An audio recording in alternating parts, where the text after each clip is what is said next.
সবাইকে নমস্কার। Khagrachari district online স্কুলের পক্ষ হতে আমি রিপন চাকমা, সহকারী শিক্ষক, খাগড়াছড়ি সরকারি বালিকা উচ্চ বিদ্যালয়। আপনাদের সবাইকে অনেক অনেক শুভেচ্ছা জানাচ্ছি। প্রিয় শিক্ষার্থীরা, তোমরা কেমন আছো? আশা করি তোমরা আমার গত ক্লাসটি দেখেছ। আমাদের গত ক্লাসের আলোচনা ছিল পরমাণুর গঠন।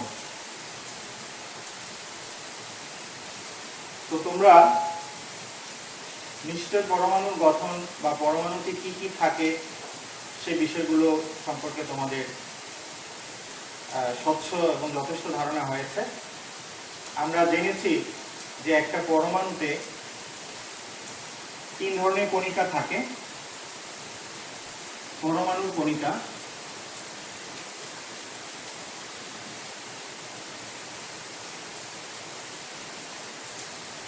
এক হচ্ছে প্রোটন, 2 নিউট্রন, 3 ইলেকট্রন। এই 3টা কণিকা পরমাণুতে থাকে এবং আমরা জেনেছি যে এই পরমাণুতে 3টা কণিকার মধ্যে প্রোটন এবং নিউট্রন পরমাণু কেন্দ্রে থাকে, নিউক্লিয়াসে অল্প জায়গায়, আর ইলেকট্রনটা থাকে নিউক্লিয়াসের বাইরে, অর্থাৎ নিউক্লিয়াসের বাইরে বিভিন্ন কক্ষপথে থাকে। এটা সর্বশেষ যে মডেল, বোরের পরমাণু মডেলে আমরা জেনেছিলাম। তো এখন আমরা আজকে যে বিষয়টি নিয়ে আলোচনা করব সেটা হচ্ছে পরমাণুতে যে ইলেকট্রনগুলো থাকে সেই ইলেকট্রনগুলো কিভাবে থাকে, যেটাকে আমরা এক কথায় বলি ইলেকট্রন বিন্যাস। তাহলে আমরা আজকে যে বিষয়টি নিয়ে আলোচনা করব সেটি হচ্ছে ইলেকট্রন বিন্যাস, অর্থাৎ পরমাণুতে ইলেকট্রনগুলো কিভাবে সজ্জিত থাকে। তো আমরা যে নিয়ম অনুসারে পরমাণুতে ইলেকট্রনগুলো থাকে সেটা আগে দেখে নিই। সেটা হচ্ছে 2n²। অনেকটা সূত্রের মতো এটা, 2n²। তোমরা হয়তো বলতে পারো এখানে আবার n কোত্থেকে আসলো? 2 তো সংখ্যা, স্কয়ারও একটা সংখ্যা, কিন্তু n কোত্থেকে আসলো? nটা হচ্ছে কক্ষপথ সংখ্যা, অর্থাৎ ইলেকট্রনগুলো বিভিন্ন কক্ষপথে থাকে। কোন কক্ষপথে কয়টা থাকবে, সর্বোচ্চ কয়টি ইলেকট্রন থাকবে সেটি নির্ভর করে এই সূত্রের উপর, 2n²। আমি আরেকটু ক্লিয়ার করে দিই, তাহলে তোমাদের ধারণাটা আরো স্বচ্ছ হবে। সেটি হচ্ছে n, এখানে যদি আমি কক্ষপথ ধরি এবং অনেকগুলো কক্ষপথ, ইলেকট্রনের কক্ষপথ আছে আমরা জানি, সেখান থেকে n হচ্ছে কক্ষপথ নম্বর বা কক্ষপথ সংখ্যা। n এর মান হতে পারে 1, হতে পারে 2, হতে পারে 3, 4 ইত্যাদি। অর্থাৎ কক্ষপথ সংখ্যাতে n যদি 1 হয় তাহলে আমরা বুঝবো সেটি প্রথম কক্ষপথ, অর্থাৎ 1 নম্বর কক্ষপথ। যদি n 2 হয় তাহলে দ্বিতীয় কক্ষপথ, n 3 হয় তাহলে তৃতীয় কক্ষপথ, এভাবে যাবে। তাহলে এখান থেকে আমরা বুঝে নেব যে কোন কক্ষপথে কয়টি ইলেকট্রন থাকতে পারে। আমরা তো ইচ্ছে করলে ইলেকট্রন বসাতে পারবো না, একাধিক ধারণার বাইরে বা তার ধারণ ক্ষমতার বাইরে আমরা ইলেকট্রন দিতে পারবো না ইলেকট্রন বিন্যাসের সময়। সেই বিষয়টি খেয়াল রাখতে হবে আমাদের, সেজন্য এই সূত্রটা আমাদের জানা দরকার। তো এখানে এটা হচ্ছে n², 2n²। প্রথম কক্ষপথ, যদি প্রথম কক্ষপথ ধরি n 1, তাহলে সেখানে n যদি 1 হয়, 2n² হবে 2 × 1² 2। অর্থাৎ প্রথম কক্ষপথে সর্বাধিক ইলেকট্রন থাকবে 2টি। n যদি 3 হয় তাহলে 2² দুঃখিত, এখানে হবে 2। n যদি 2 হয়, দ্বিতীয় কক্ষপথ হবে সেটা, তাহলে 2² এবং 2 স্কয়ার যদি হয় 2 × 2 স্কয়ার, তাহলে আমরা কত পাই? 8। তাহলে দ্বিতীয় কক্ষপথে সর্বাধিক ইলেকট্রন থাকতে পারে 8টি। আমি এর বাইরে ইলেকট্রন দিতে পারবো না। তৃতীয় কক্ষপথে n = যখন 3 হবে তখন 2 × 3 স্কয়ার, তাহলে এখানে পাবো আমি 18। n = যদি 4 হয় তাহলে 2 × 4 স্কয়ার পাচ্ছে একই হিসাবে 32। এটা হচ্ছে সর্বাধিক ইলেকট্রন ধারণ ক্ষমতা। কোন কক্ষপথে সর্বাধিক ইলেকট্রন থাকতে পারে এই হিসাব অনুযায়ী, অর্থাৎ 2n স্কয়ারের মাধ্যমে আমি ইলেকট্রনগুলো কোন কক্ষপথে কয়টি থাকবে সেটি পেয়ে যাব। একদম সহজ বিষয়। তাহলে ইলেকট্রন বিন্যাসটি আমি খুব সহজে ব্যাখ্যা করতে পারবো। এখন বিষয়টা হচ্ছে যখন কিভাবে আমি ইলেকট্রনগুলোর সংখ্যা পাবো। বিভিন্নভাবে পেতে পারি। যদি সরাসরি ইলেকট্রন সংখ্যা দেওয়া থাকে তাহলে তো তুমি ইলেকট্রন সংখ্যা বিন্যস্ত করলে হয়ে যাবে। প্রথম কক্ষপথে 2টি, পরে কক্ষপথে কতটি যাবে, বা পরে কক্ষপথে গেল কিনা সেটা তুমি হিসাব পেয়ে যাবে। যদি ইলেকট্রন সংখ্যা দেওয়া না থাকে, অন্যভাবে দেওয়া থাকতে পারে, যেমন আমরা জানি যে একটা পরমাণুতে যতগুলো প্রোটন থাকে ঠিক ততগুলো ইলেকট্রন থাকতে পারে থাকে। তাহলে এই জন্য যদি প্রোটন সংখ্যা আমার জানা থাকে তাহলে অবশ্যই আমি ইলেকট্রন সংখ্যা পেয়ে যাব এবং সেখান থেকে ইলেকট্রন বিন্যাসটা করতে পারবো। পাশাপাশি প্রোটন সংখ্যা মানে হচ্ছে পারমাণবিক সংখ্যা। আমি যদি মৌলের নাম জানি, তার নামের মাধ্যমে বা মৌলটি যদি জানি, তাহলে সেই মৌলের পারমাণবিক সংখ্যা নিশ্চয়ই আমার জানা থাকবে। তাহলে পারমাণবিক সংখ্যা যদি জানা থাকে, তাহলে যেহেতু পারমাণবিক সংখ্যা মানেই হচ্ছে প্রোটন সংখ্যা, তাহলে আমি অবশ্যই ইলেকট্রন সংখ্যা পেয়ে যাব। ধরে নিই আমি একটা পরমাণুর ইলেকট্রন বিন্যাস করতে যাচ্ছি। কার্বন।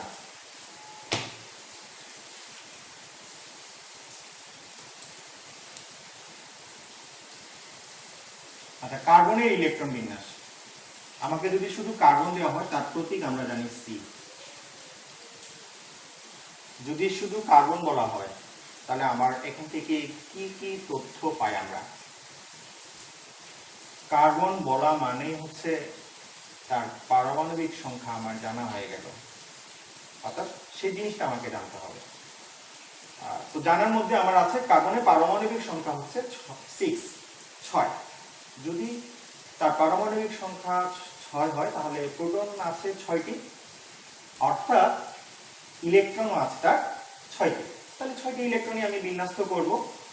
6টি ইলেকট্রন যদি বিন্যস্ত করি প্রথম কক্ষপথে, যেমন ধরে নিই এটা কার্বন, প্রথম কক্ষপথে থাকবে কয়টা ইলেকট্রন সর্বোচ্চ? একটু আগে করলাম আমি, এটা হচ্ছে প্রথম কক্ষপথে সর্বাধিক 2টি থাকতে পারে। আমি 2টি ইলেকট্রন এভাবে দেখাবো। এর পরের কক্ষপথে যাব, কারণ এখনো সবগুলো ইলেকট্রন বিন্যস্ত করা হয়নি। তাহলে এখন হিসাবে আসবো আমি, 2টি ইলেকট্রন চলে গেছে বা 2টি ইলেকট্রন প্রথম কক্ষপথে বিন্যস্ত হয়ে গেছে। বাকি রইল যেই ইলেকট্রনগুলো থাকবে সেগুলো আমি দ্বিতীয় কক্ষপথে দিব। যদি দ্বিতীয় কক্ষপথ ফুলফিল হয়ে যায়, অর্থাৎ 8টি দেওয়া হয়ে যায়, তাহলে আমি আবার পরের কক্ষপথে যেতে পারবো বা যেতে হবে আমাকে। এখন এখানে যেহেতু কার্বনের পারমাণবিক সংখ্যা কত বলেছিলাম? 6। কার্বনের পারমাণবিক সংখ্যা যেহেতু 6, তাহলে 6টি ইলেকট্রন থাকবে। 2টি ইলেকট্রন আমার বিন্যস্ত করেছি, আরো 4টি ইলেকট্রন থাকবে। আমি ধরে নিলাম 4টি ইলেকট্রন এভাবে দিয়ে দিই, আর নেই ইলেকট্রন। এটা হচ্ছে কার্বনের ইলেকট্রন বিন্যাস। এভাবে খুব সহজে আমরা কোনো মৌলের ইলেকট্রন বিন্যাসটা করতে পারবো। তাহলে এখন এখান থেকে তাহলে আমরা জেনে গেলাম যে ইলেকট্রন বিন্যাসটা কি। আসলে ইলেকট্রন বিন্যাসটা হচ্ছে কোনো কক্ষপথে ইলেকট্রনের একটা নির্দিষ্ট সজ্জা, কোনো কক্ষপথের ইলেকট্রনগুলোর নির্দিষ্ট সজ্জায় হচ্ছে ইলেকট্রন বিন্যাস। কক্ষপথ তাহলে এগুলোকে আমরা বলতেছি কক্ষপথ। তবে আরো বিভিন্ন নামে তাদেরকে বলা হয়, একই কথা। অনেক সময় আমরা বলি শেল, শুধুমাত্র শেল, কখনো বলি কক্ষপথ, বেশিরভাগ সময় এটা ব্যবহার করি। আরো একটি ব্যবহার বেশি প্রচলিত, সেটা হচ্ছে শক্তিস্তর।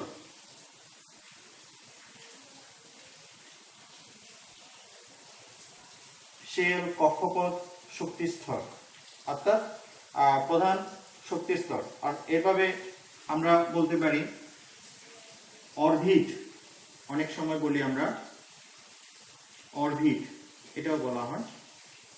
তো এইভাবে বিভিন্ন নামে এই কক্ষপথে বা এই শক্তিস্তরে ইলেকট্রনগুলো আমরা দেখাতে পারি। এখন আসি আমি একটু একটা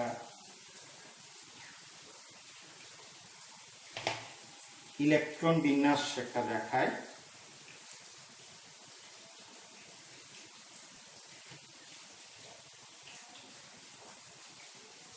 আমার মনে হয় দেখা যাচ্ছে একটা পরমাণুর ইলেকট্রন বিন্যাস। আমি পরমাণুটি নাম দিইনি, এখানে পরমাণুটি হচ্ছে এক্স, এটা প্রচলিত প্রতীক নয় এক্স। তাহলে এখানে প্রথম কক্ষপথে ইলেকট্রন আছে দুইটা, লিখে নিলাম 2। তারপরে কক্ষপথে ইলেকট্রন আছে 1 2 3 4 5 6 7 8, 8টি।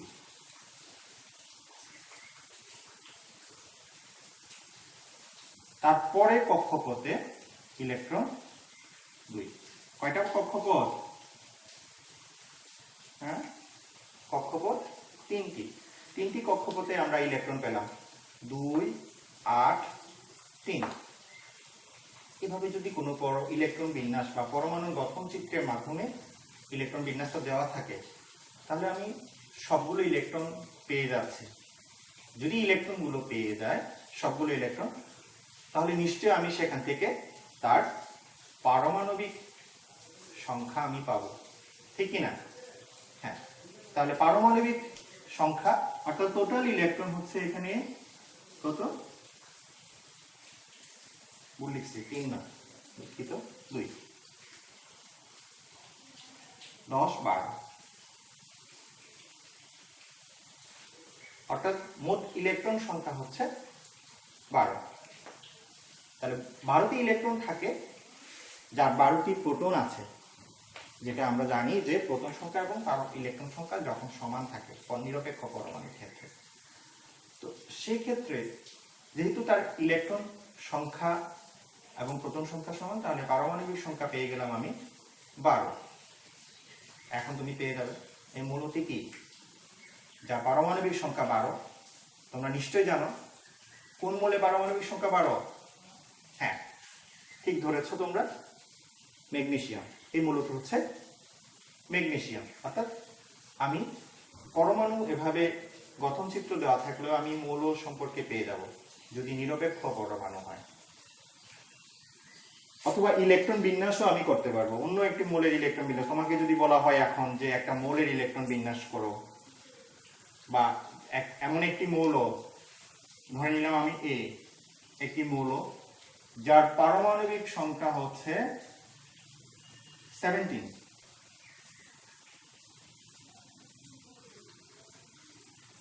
অর্থাৎ 17, তাহলে তার ইলেকট্রন বিন্যাসটি আমরা পেয়ে যাব। কিভাবে করব এই ইলেকট্রন বিন্যাসটা করে দেখি, অথবা এখানেই করি আমরা। তাহলে 17 যেহেতু প্রথম কক্ষপথে 2টা থাকলো, পরে কক্ষপথে 8টি, সেভাবে আছে। এরপরে কয়টা থাকবে? 2 8 10, আরো থাকে 7টি। পরেরটাতে 18টা পর্যন্ত থাকতে পারে, তৃতীয় শক্তি স্তরে 18টি পর্যন্ত থাকতে পারে।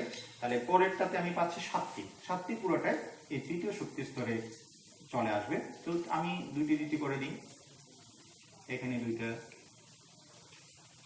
এখানে 2টা, এখানে 2টা, এখানে একটা, অর্থাৎ 7টা হয়ে গেল। এই হচ্ছে এই মৌলের ইলেকট্রন বিন্যাস। এখন যদি এভাবে কোনো মৌলের পারমাণবিক সংখ্যা দেওয়া থাকে তাহলে আমি ইলেকট্রন বিন্যাস তো অবশ্যই করতে পারবো। 2, 8, 7 হচ্ছে তার ইলেকট্রন বিন্যাস। পাশাপাশি এই মৌলটিকেও আমি চিহ্নিত করতে পারবো। হ্যাঁ, তাহলে মৌলটি কি হবে তোমরা বলো তো? তোমরা নিশ্চয়ই ধরতে পেরেছো মৌলটি হচ্ছে আমাদের খুব গুরুত্বপূর্ণ একটি মৌল, যেটা খাবার লবণে থাকে, খাবার লবণে মৌল হিসেবে থাকে, সেটা হচ্ছে ক্লোরিন। কারণ তোমরা জানো খাবার লবণের সংকেত কি? সোডিয়াম ক্লোরাইড, অর্থাৎ সোডিয়াম এবং ক্লোরিন মিলে যে যৌগ হয় সেটা হচ্ছে খাবার লবণ, এবং সেখানে ক্লোরিন আছে। আর ক্লোরিনের আমরা ইলেকট্রন বিন্যাস এভাবে করতে পারবো। এখন আমরা অন্য একটি বিষয় দেখি, সেটি হচ্ছে পরমাণুগুলো যখন ইলেকট্রন বিনিময় করে বা ইলেকট্রনগুলো ঠিক থাকে না, প্রোটন সংখ্যা সমান থাকে না, অনেক ক্ষেত্রে হয়।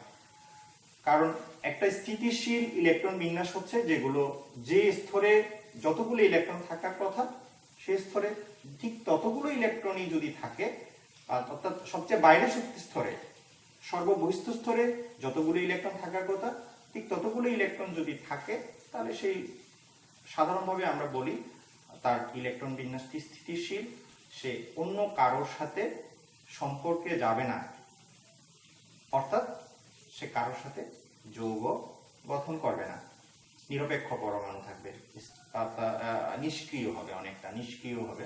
সেই ধরনের নিষ্ক্রিয় যাদের ইলেকট্রন বিন্যাস আমি ধরে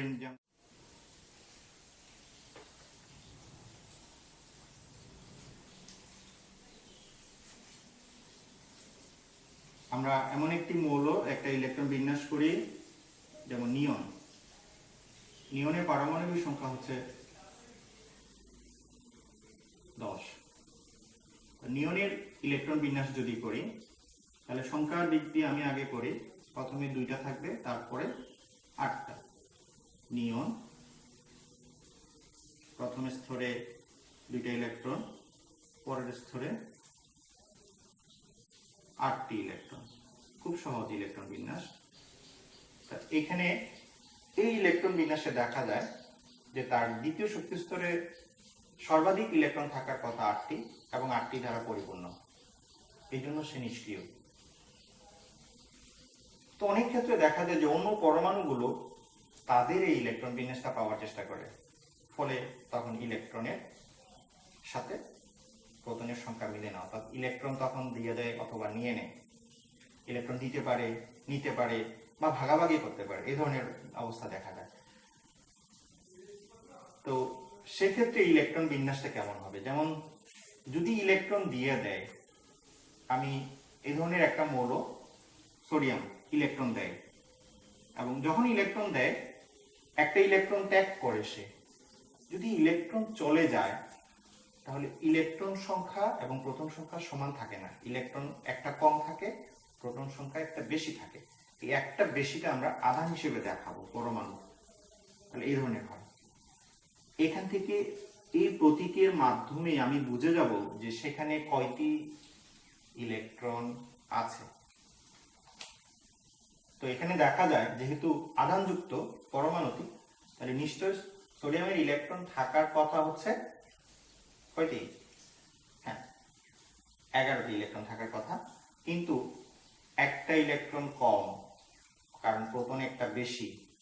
তো সেই ক্ষেত্রে আমি নিশ্চয় তার ইলেকট্রন বিন্যাসটি করতে পারবো। তাই ইলেকট্রন থাকবে তার কয়টি?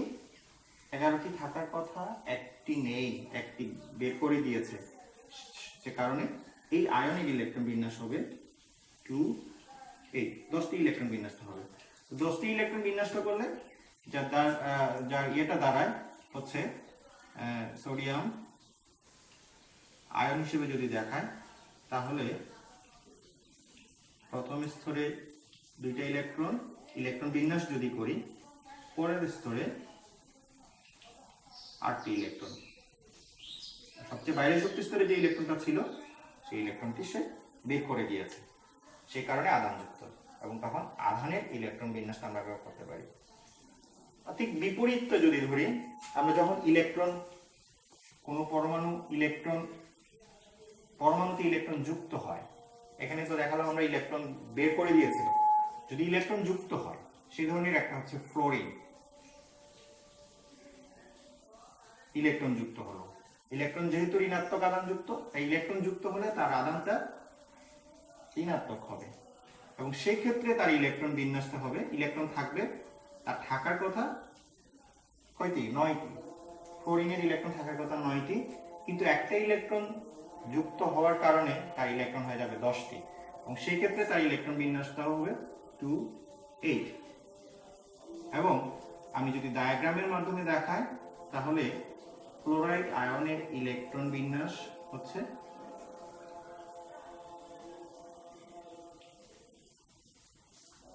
পরের স্তরে 2টি, পরের স্তরে 8টি।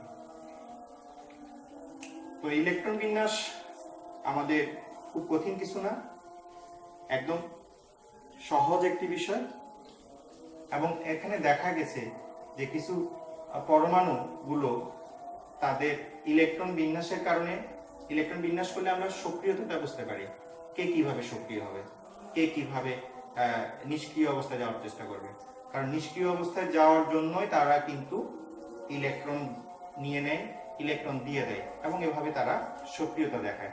আমরা আশা করি পরবর্তী ক্লাসে সেই সক্রিয়তা বিষয়টি নিয়ে আলোচনা করব।